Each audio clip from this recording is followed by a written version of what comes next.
இது கர்த்தர் உண்டு பண்ணின நாள், இதிலே களிகூர்ந்து மகிழ கடவோம். நிச்சயமாகவே முடிவு உண்டு, உன் நம்பிக்கை வீண் போகாது.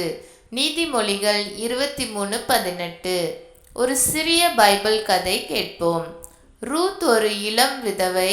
அவள் தன் மாமியார் நகோமியுடன் போக தீர்மானித்தாள். உம்முடைய தேவன் என் தேவனாக இருப்பார் என்று கூறினாள்.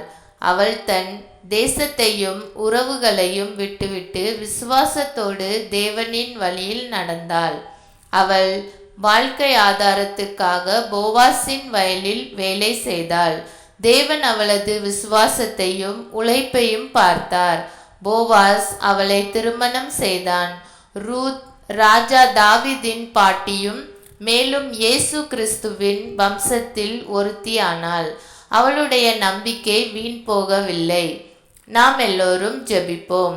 அன்பின் பரலோக பிதாவே, ரூத்தின் கதையைப் போல என்னையும் விசுவாசத்துடன் நடத்தும்.